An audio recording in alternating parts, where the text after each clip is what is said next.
A paz do Senhor, meus queridos irmãos, continuando aqui na nossa lição, de hoje, onde estamos estudando sobre relacionamento cristão, do cristão, Deus e a família. Vamos agora para o capítulo número 2, que aborda o seguinte assunto: o cristão e sua família. Vamos à leitura. Importante que o relacionamento do cristão com a família seja considerado levando em conta a realidade que vivenciamos.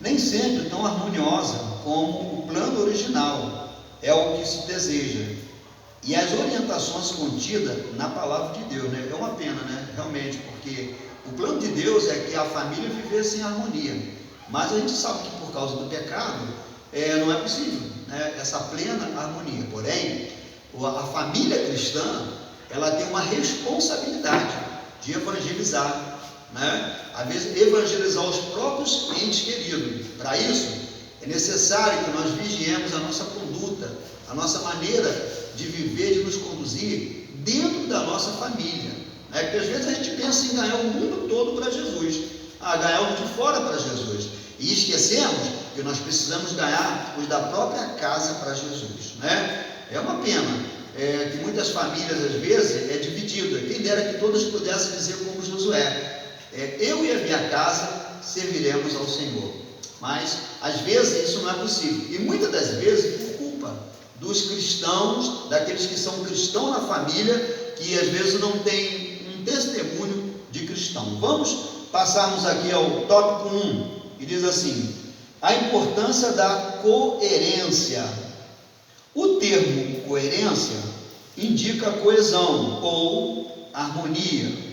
O cristão é chamado a um viver coerente. O cristão é chamado a um viver coerente, conduta em harmonia com os princípios bíblicos nos quais cremos e anunciamos. Estamos aqui, São Tiago 2,14 e Mateus 23,3, que você poderá consultar com mais calma aí, na sua casa, porque aqui o vídeo não pode ser muito demorado.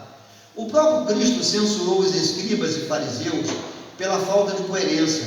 A Bíblia alerta sobre a relevância de governar a própria casa, exercer piedade para com a sua própria família, e que aquele que não cuida da própria família negou a fé.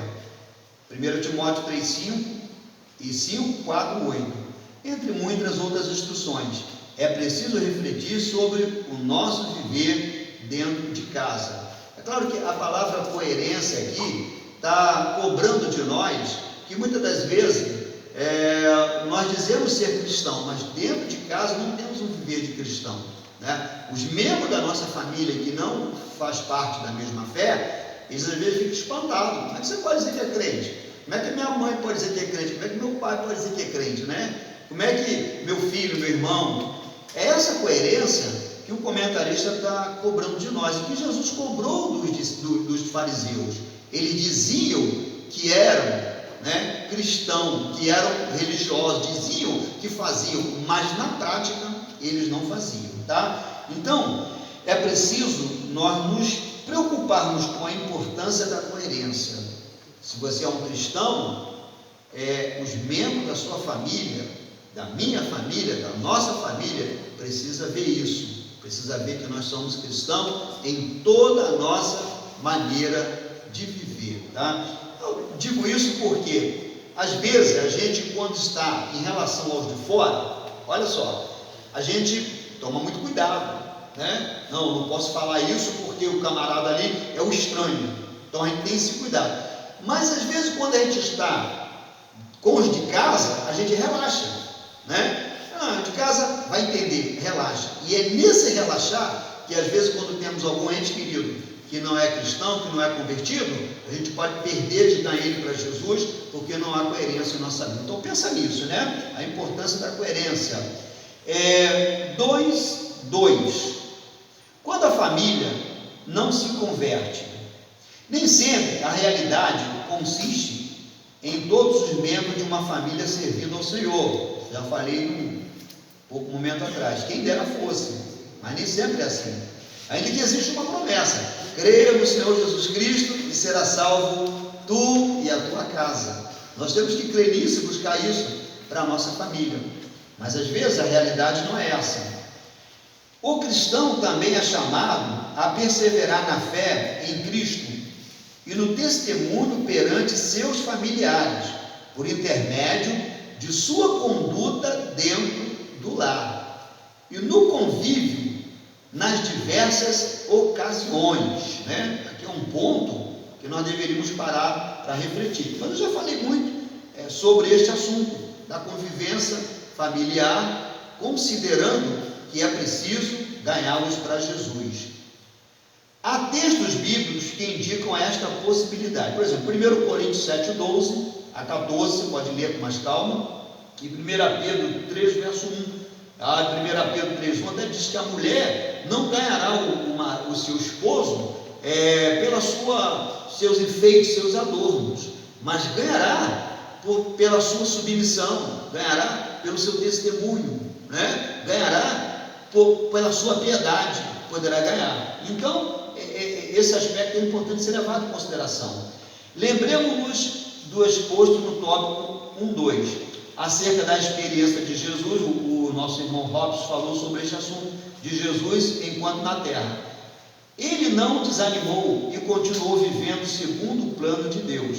Mais tarde, segundo a tradição, pelo menos 2 dos seus irmãos passaram a segui-lo. São eles Tiago e Judas. Em Gálatas 1,19, Judas, verso 1, vamos encontrar o relato de que eles passaram a seguir Jesus, os quais se tornaram influentes na igreja primitiva. Eles se tornaram obreiros da casa do Senhor, pastores da casa do Senhor, e certamente por quê? Porque não acharam escândalo algum no Senhor Jesus Cristo. Meus irmãos, salvação não é uma coisa hereditária, não passa de pai para filho. No livro de Ezequiel 18, versículo 4, o Senhor vai dizer: todas as almas são minhas, a alma do pai é minha e a alma do filho é minha. A alma de pecado, essa morrerá. Então, salvação não é algo hereditário.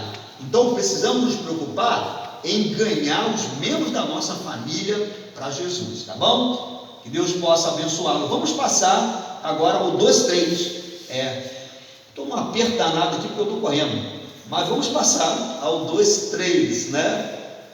Diz assim: casamento, instituição divina para a vida na terra. Ainda abordando este assunto, o cristão e sua família, vamos ver que o casamento é uma instituição divina, mas para a vida aqui na terra, né? Não tem nada a ver com a vida futura. Vamos ler a palavra assim: o próprio Senhor Jesus afirmou que na futura vida, na ressurreta, abre parênteses, ou o mundo vindouro, fecha parênteses, não haverá casamento, né? Lucas 20, versículo 27 e 40, vai encontrar um relato lá que Jesus falou que na eternidade seremos como os anjos, nesse caso, iniciando o casamento. O casamento é uma coisa para essa vida aqui.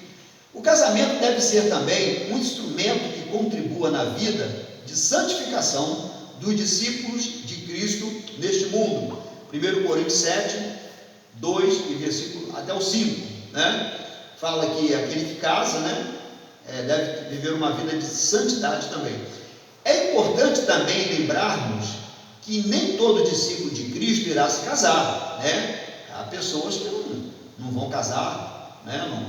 Não vão sentir a necessidade de casar. Eu, logo assim que eu me converti, eu tinha tanta vontade de servir a Jesus, só queria servir a Jesus, que um dia eu falei comigo, acho que eu não vou casar não vai dar para me casar não, eu não vou me envolver com essas coisas não. Mas não demorou muito e eu mudei de ideia, né? Aí Deus me abençoou com a minha querida, minha esposa, minha amada, né?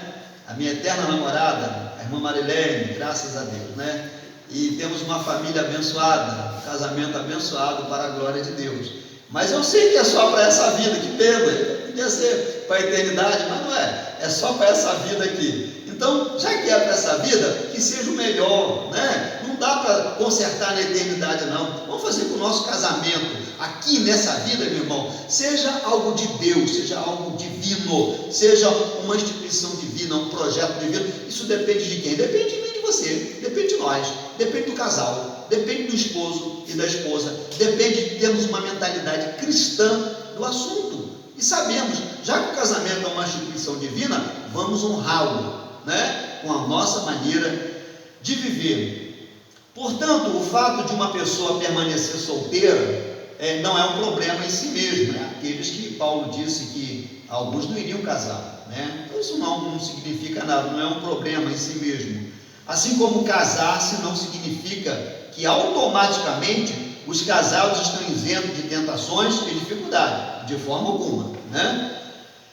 O relacionamento com Deus é que faz a diferença para todos, nesta terra e no mundo vindouro, que nós possamos ter um ótimo relacionamento com Deus, casado ou solteiro, né? Vamos ter uma família abençoada, uma família que honre o nome do Senhor Jesus Cristo. Eu ensinei neste capítulo que o relacionamento do cristão com a sua família precisa levar em conta a realidade diária e estar debaixo das orientações contidas na palavra de Deus. Que Deus te abençoe, que você seja coerente na sua família, que você use o bom testemunho familiar para converter os membros da sua família, e que, já que o casamento é só para essa vida, que o seu casamento seja uma bênção. Deus te abençoe em nome de Jesus.